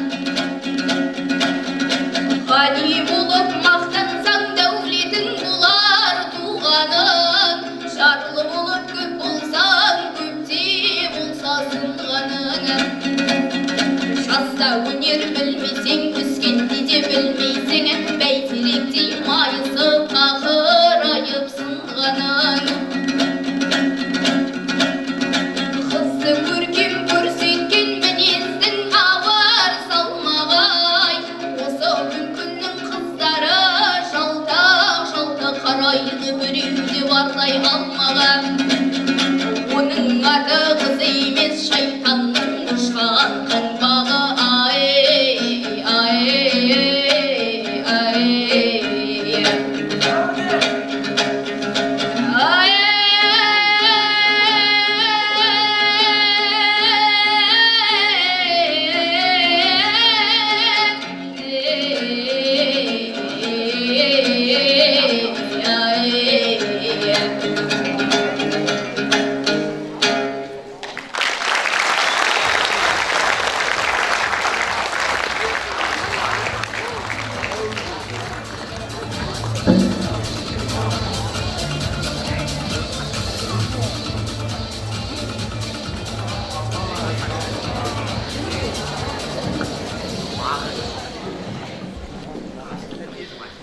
Абдулла Сапар ағайымыздың қазақ деген ол мемін атты өлеңін оқып берейін, қабыл алыңыздар. Намыстың туын нақұрыс қана ұстамас, қорлыққа қорқау, көздері жұмып қарайды, өрелдер ғана өктем желдерден ықтамас, өрелдер ғана аразаттығын шынайы бақыт санайды. Арылымнан туған бөлтірік адамның көнбес қолына, қыранның орны көкте тек қарғаның кірмес тобына. Құлагер қазақ қамданып жердің үзген сынжырын, Тәңірі қолдап бұл күні тізгіні тиген қолына. Ақтарманның ақтаңы тұмшаланған түн емес, егеменді еліміз деп жүрмейік бұл елес. Қазақ деген алдаспан намасына жаныған, қазақ деген құдірет құлақ кесті құл емес. Қазақ деген алдаспан арына ғана бағынар, басына біткен түймедей соры, бармақтай ғана бағы бар. Қазақ деген ол менмін, мақтанайын деп едім. Тақсырға емес тағзым қып Тәңірге ғана бағынар. Уа ғаламшар, танып ал.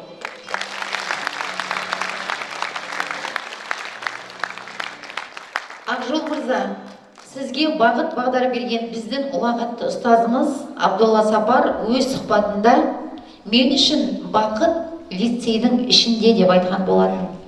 Осы орайда лицейліктер үшін, біз үшін ұстаз туралы естелік есту артық етпес еді. Абдулла Сапар туралы қандай естелік айта аласыз? Рахмет. Ғанида кетті жас жалын, Мәдина кетті жазмышынан қасқағым. Ойланыңдаршы, Абдулла кетті өмірден, қазалы сенің атыңнан қорқа бастадым деп. Әбекеңнің мүшерасында осындай өлең оқып. Осында жүргенде тай кезімізде, құлын кезімізде танып, тай кезімізде топқа қосты. Мені ең алғаш облыстық мүшәйраға жіберді. Бір қызығы, аудандық мүшәйралардың бас жүлдесін аламын ғой. Көбінесе картина береді бізде. Бір жолы бір ақша берді. Сол кезде Әбекең жюриде Әділқасы болып отыр да. Оның бір қызығы, сол алған жүлденің бәрін Әбекеңе жуып кететін. Тауысып, сосын мына жерден Нұршуақтың қасынан тастайтын, мен енді қайт деп. Бірақ ел оқымаған кітаптар, кітапхананың сөресінде жоқ әдебиеттердің әңгімесін айтып отырған кезде аузым аңқиып, мен мынандай бола аламын ба деп таң қалатынмын. Энциклопедия еді ғой. Қазақ айтады ғой, бойласаң терең, өрлесең биік тұлғалар болады ғой. Сондай кісі. Сөйтіп мен ең алғаш Мансұр Бекежанов атындағы бір облыстық мүшәйраға жіберді осында. Тәп-тәуір өлең жазып бардым. Алғыс хат алдым да, бірінші мүшәйраға облыста. Әбекең күтіп алды вокзалдан. Не болды деді. Алғыс хат деді. Ят деп бастап боқтайды ғой. Ят деп боқтады да сосын. Аласың ба, барасың ба, ал. Ала алмайсың ба, барма дейді. Осы бір ауыз сөзі маған өмірлік сабақ. Содан кейін, сол әңгімеден кейін мен облыстың қатарынан 7 рет бас жүлдесін алдым.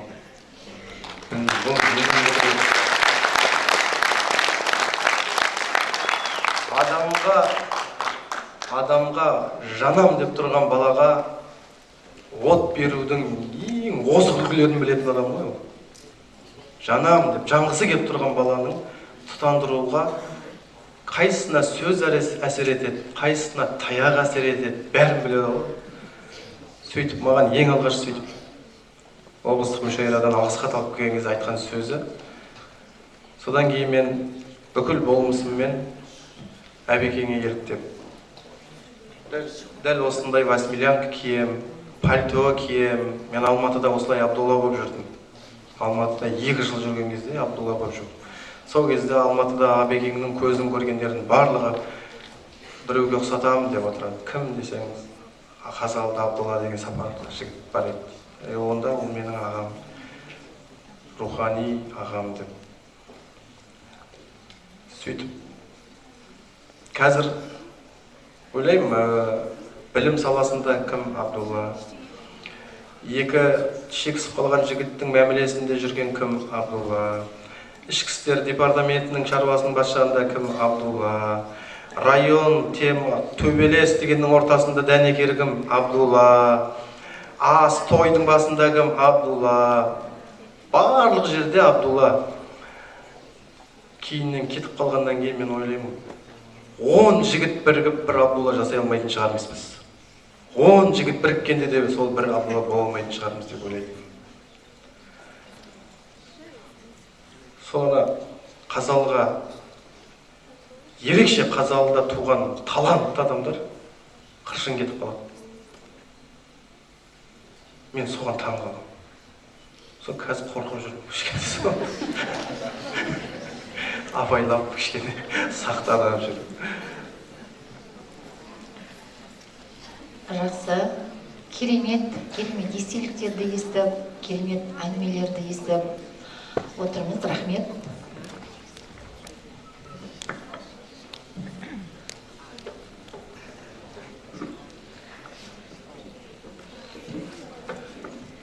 Қара басып, қажытып жүр қандай зіл, қараңғының көзін ашсаң шамдай жүр. Қара суға қанған шөлім неліктен мейірімге қанбай жүр. Мына жарық кімге жалған, кімге шын, жүректесің, жүрегіммен біргесің. Махаббатқа кей адамдар сенбейді, жолы болмай жүргесін. Намысым-ай, бар мен жоққа жыртылған, мен бірледім сол адами ғұрпымнан.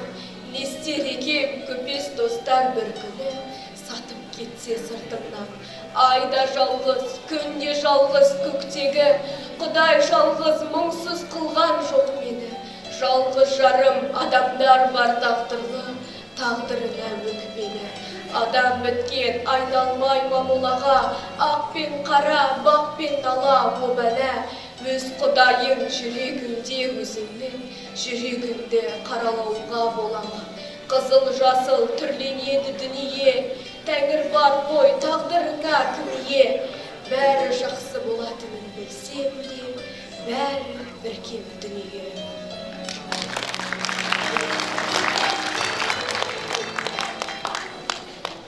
Ботадай бозда аспан жылайды, алдайды бәрін түлкімі. Жапырақтардан жас тамшылайды, жапырақ жүрек бұлқынып. Созады қолын, жетім көңілім, Құдайын аңсап барады ол. Дұшпан көз біреу секілді өмір, өтіріп күле салады ол. Қандай адамыз, неткен дүлейміз, қарлығаштарым қоныңдар. Жерден таппасақ, көктен тілейміз, ол жақта қандай өмір бар. Жалғызсыратып, жұтар әр күйді, қағидат, бәлки шариғат. Сезесіңдер ме? Жұпар аңқиды, жаңбырдан кейін табиғат. Жауады жаңбыр кейде өкініп, ойнайды өмір күйсанды. Жауған жаңбырды үйде отырып, Тәңірдің нұры дей салдық. Бәлкім ол менің анамның жасы, ғаламның жасы наласы. Жарық дүниені қараң қылмашы, ей адамзаттың баласы. Жылап тұр аспан, жұбаталармыз, күліп тұр оған көп күнә. Пенделер, біздер күнәһарлармыз, періштелерде жоқ күнә. Ғаламды былғап ғасыр өткенде, Тәңірден рахым сұрамай, жұмыр жер болса қасіреттерге, көк аспан қайтсын жыламай.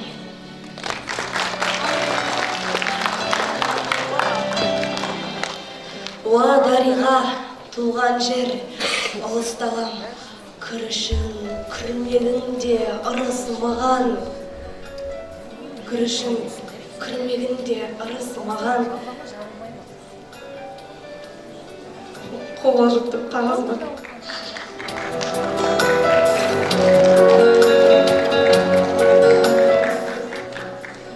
Топырағына аунасам жарықтығай, бабамның рухын сезем тыныстаған.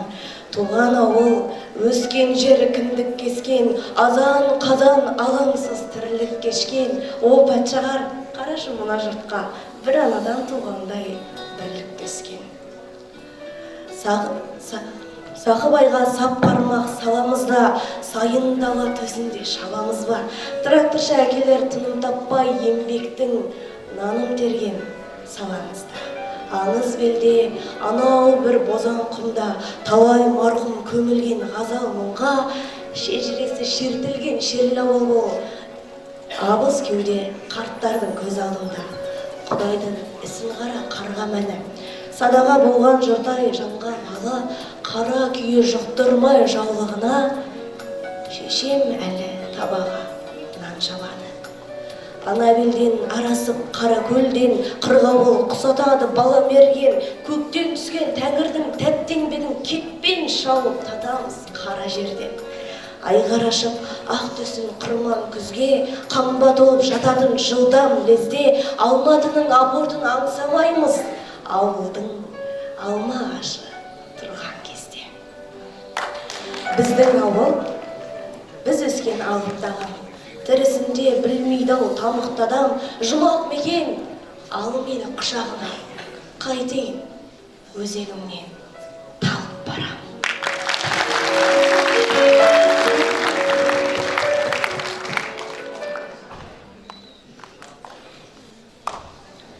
Тәуелсіздік тұмансыз атқан ақтаңдар, тәуекел еткен абылай рухты аттандар, атыраптан аразабын арқалап, топырақтан төбе болып жатқандар. Тәуелсіздік қызғалдақ гүлдер тапталған, сақалын жуып жасағып жатты қарттаудан, боялып жатты қып-қызыл қанға қасатқар, оянып жатты арманда кеткен таптарынан. Атадан қалған абыдап мінез арлымын, жаңылған жоқпын жанымнан артық ар құным, бөлтірік ғұмыр бөрінің аңсар тірлігін, тәуелсіздік ол сенің менің тағдырым. Қатпарда қатпар, қан жоса болған қалың ел, бабадан тулап, қарадан шыққан арыңем, адырнасынан азатойды сарнайды, қабырғасынан сөгілген сайын кәрі бел. Күннің де көзін қаңғыған бұлттар тұмшалап, қазақтығымды, азат күнімді құрсамақ, дүре соққандай дүрлігіп жатыр дүние, құбыла соққан құтырған желде тұрсамақ. Желтоқсан айы, желімен қыстың желпінді, қашанғы жалап, жата береді дертін жұрт, азанда айнап, ажалға айдап арнамыз, желтоқсан айы, боздақтар сүйген еркінді. Атадан қалған, абадан мінез арлымын, жаңылған жоқпын, жанымнан артық ар құным, арым қажып, құлдықтан үзген шідерін, тәуелсіздік ол сенің, менің тағдырым.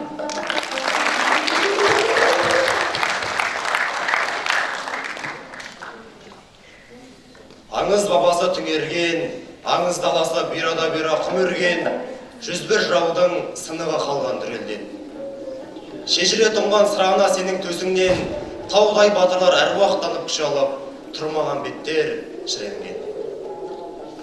Тереңге тартқан тамыры, сыйын арыды ұйғаны да тәңірі, запыран құсып заманда қалған зар үні, өле тасына тірі тарихын таңбалап. Жырланып жатыр қасиет қонған қара жер, нұрланып жатыр әруақтардың қабірі. Күмбір күйақты, тұлпары дүл-дүл сұңқары ұшқан қияқты, ұлына намыс қызына беріп ятты. Өлермен болған өр кеуделерін оққа жап, есел бойын ең жайлаған көп қазақ, Ақмештің сағынатын сияқты. Құдайдың халық егізі, Құдайға ғана фәнидің бұлақ дегізі, көзсіз батырдың сөзсіз ақының көбізі, том-том парихын парақтап, бетбақ даладан күңіренеді адақтап, қорқыттың кейде қобызы. Сөзімнен кетсе тайып мән, жыртығын жамап жүдеу жырымды байтқам, одан дертімнен жарамды жалап айтқам.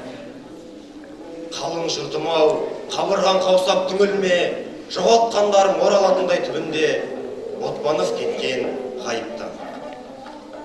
18.000 ғаламат туған топырағыңа татымайды екен ау балақ, көшпелі жұрттан көне заманға салаван.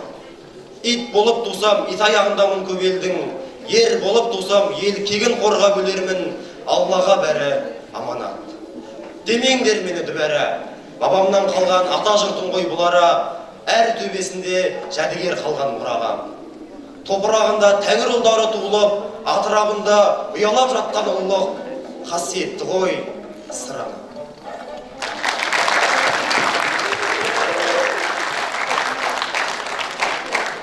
Ақжол мырза экранға назар аударып, келесі кезекті өнерге қатысты пікіріңізді білу үшін блиц сұрақтарын дайындадық.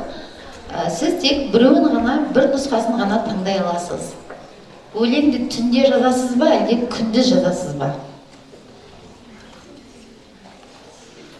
Түнде. Шабыт тосын сыйма, әлде ішкі тәртіп пе? Ол түсініксіз. Ақын болу бақыт па, әлде ауыр жүк пе? Егер бұл таңдайтын дүние болса, мен таңдамас едім. Қағаз бен қалам ба, әлде телефондағы жазба қосымшасы ма? Екеуі де. Бүгінгі поэзия айна ма, әлде арман ба?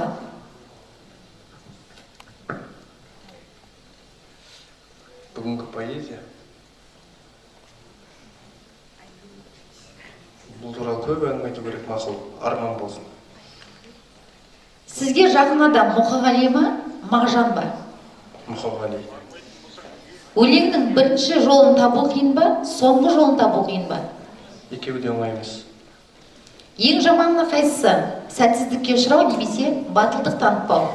Батылдық танытпау. Өлеңді жүрекпен жазасыз ба, әлде ақылмен жазасыз ба?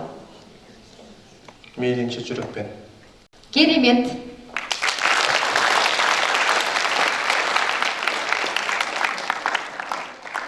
Ақжол мырза, бүгін әдемі кештің куәсі болып, мәнді мағыналы сұхбат жүргіздік деп ойлаймын. Құрметті жұртсүйер қауым, бүгінгі әдеби кешіміздің қонағы Ақжол Түменбайға өзінің ыстық ықыласын арнау үшін ортаға лицей әкімшілігін шақырамыз.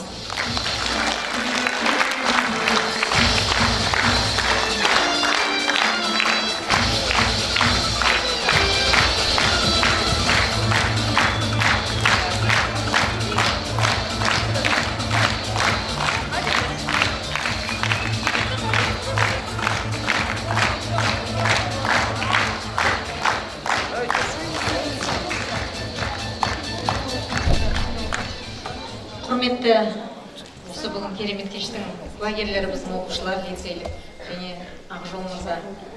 Жалпы біздің ата-бабамыздан бұрын қалған сөз бар, тарихта білесіз. Ақынның көмейіне өзі Құдайдың өзі ұя салған деген сөз бар ғой. Бізде әжен сол ата-бабамыздың ұрпақтарымыз, бізде ақындарды керемет құрметтейтін адамбыз. Ақындық деген ол кез келгеннің бағына бұйыра бермейтін, біз үшін бақ деп ойлайтын мен осы уақытта. Сіздің әңгімеңізден қарағанда ол бақтан гөрі негізі ауыр жүгау деген ой деп. Өйткені сіз өлеңіңіз арқылы, өлеңнің өлкесінде шалқу емес, оның есесіне сізді тыңдайтын адамдардың жүрегіне жол тауы ауыр жол екенін мен сездім. Дегенмен де сіздің мүмкін бағыңыз ба, мүмкін бақытыңыз ба, сіздің бойыңызда осындай әдемі керемет қасиет бар екен. Біз тағы да өз көзімен шынайы живой куәсі болды бастырғанда. Сізге үлкен рахмет айтамын. Шынымен бүгін лицейліктер үшін тарихи күн болды. Келсеміз ол балалар, е? Өйткені мен өзімнің тәжірибемде бұрын білетінмін. Бала Ақжол сізді сыртыңыздан бала үнің деп білетінмін. Одан кейін біз енді Абдулламен әріптес болдық осы жерде. Сіздің Абдулланың шәкірті ретінде білетінмін. Ал енді тап бүгін күн бұйырымыз болар 2025 жылы сіз қазір біз үшін, балалар үшін, жастар үшін ұлы деген ақынға лайықты адамсыз. Сондықтан сізге дәл осы керемет кешті бізге сыйлағаныңыз үшін, балаларға шын мүмкін жүрегінде жатқан нәрсені ойды қозғауға сіз себепкер болғаныңыз үшін, өйткені махаббат турасы біз әдетте мектеп баласы көбісі айта бермейміз. Дегенмен сол тақырып барлығының көкейіне шығып бір серпіліп қалады деп ойлаймын. Осы әдемі сәттерді сыйлағаныңыз үшін шынайы осы мектепте тәлім алатын 2000-нен аса шәкірттердің атынан осы мектепте тәлім тәрбие беріп жүрген 300-ге жуық ұстаздар бар. Дәл сізді жақсы көретін қаншама ата-ана келіп отыр. Дәл осы кісілердің атынан шынайы жүрегіммен алғыс білдіремін. Рахмет.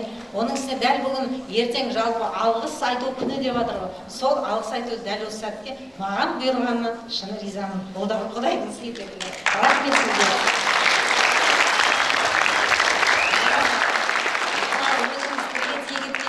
Қазалының атынан қорқам дегенде қазалының атынан қорқпаңыз. Мүмкін сол қазалы сіз қорыққан нәрсенің жақсы жағының бастауы сіз боларсыз деген үміттемін. Сіз ұзақ ғұмыр жасаңыз, осындай әдемі талантыңызбен әдемі өлеңдеріңізбен әлі де бүкіл қазақ елінің көңілінен көкейінен шығатын ақын болатыныңызға біз сенімдіміз.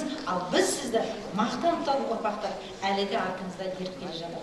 Тағы да сізге рахмет айтамын. Және осы бүгінгі сізге деген осы лицейліктердің шағын ғана шап-шағын сыйлығын ұсынуға рұқсат етіңіз.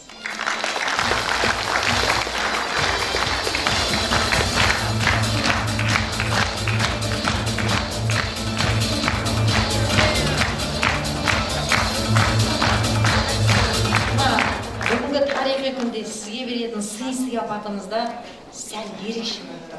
Байқап тұрған шығарсыз, мынау алтын тұғырда, сырты қасиетті біздің Құран сүрелері бар.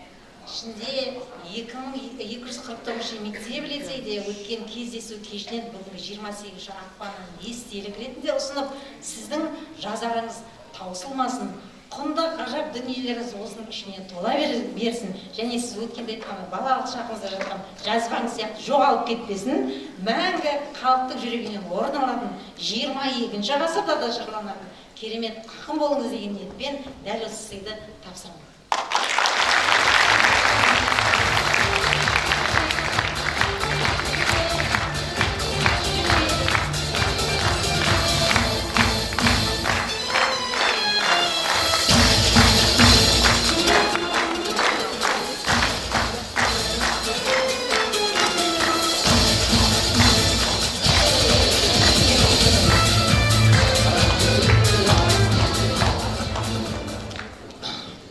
Біріншіден, Ақжол үнімізге үлкен рахмет. Қарапайым ауылдың баласы қарапайым сөзбен біраз нәрсе жеткізді.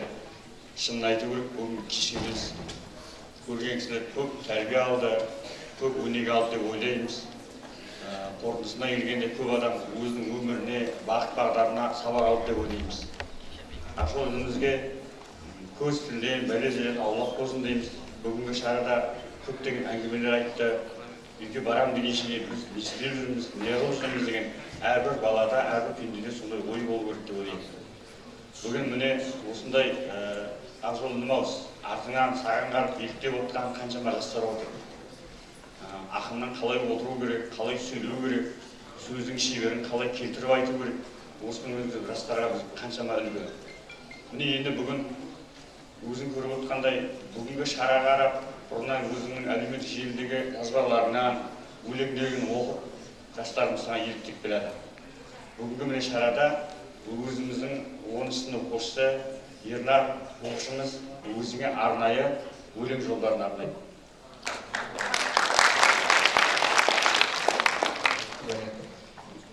Ақжол Түменбайға қонақ болып Ақжол аға келіпті, өлеңдері жүрек мұзын ерітті. Өзің жайлы қысқа жұмақ жазған ем, рұқсат болса, маған да бер кезекті. Кіндік қаның төгілген жер сыр мекен, ал есімің ел аузынан түспеген, намыспен ары тіктеп биік тұратын қарапайым отбасы да ұл екен. Бала кезден өлең жазып тастаған, тақырыбын махаббат деп бастаған, өлең жинақ кітапшасын қалдырып, бір таксиге абайсызда тастаған. Ақжол аға түннен шабыт алыпты, күткен екен тылсым іңір уақытты. Жанар таулай атқылаған беймаза тудырады ерекше бір шабытты. Өнер терең таусылмайтын көк теңіз, сол теңіздің тереңіне беттеңіз.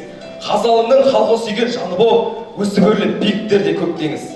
Ізбасары міне сіздің біздеріміз, қара сөзде жұмақ құрап келгенбіз. Басқан сапар құтты болсын ағажан, тоқтамаңыз, біздер сізге сенеміз.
шеге болып ата бергенмін, жалаң көз ақтан жанғожа батыр, бел баласымыз ей бата бірлердік.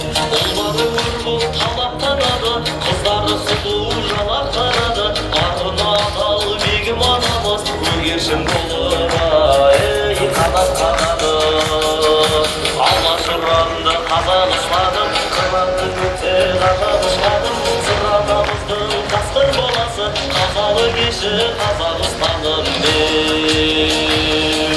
Әнұраным ол азаттық әлі, шаңырағының қазақтығаны, адам баласын ақыдайлайды, қазалындағы қазақтың бәрі мен.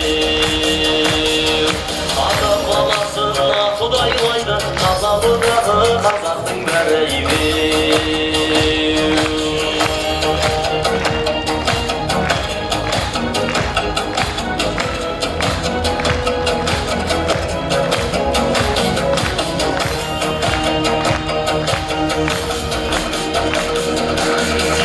Көпес кәрі заманда, ұрпағы үшін абыз алаңда, ақмайын әнші ақын Абдулла, қыршын кетсе де ей ақыз адамда.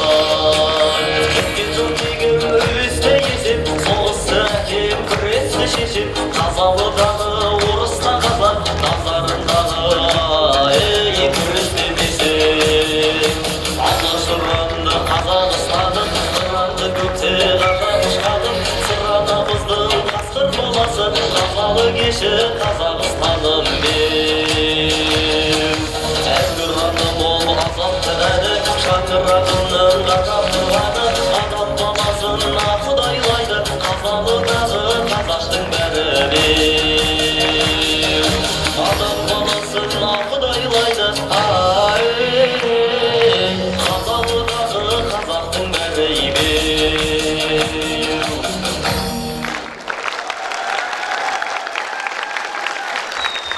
Жүректерге сырлы сезім ұялатып, бүгінгі күні әдемі кеш сыйлағаны үшін Ақжол Түменбайға рахмет айтамыз. Келесі кездескенше күн жақсы болсын.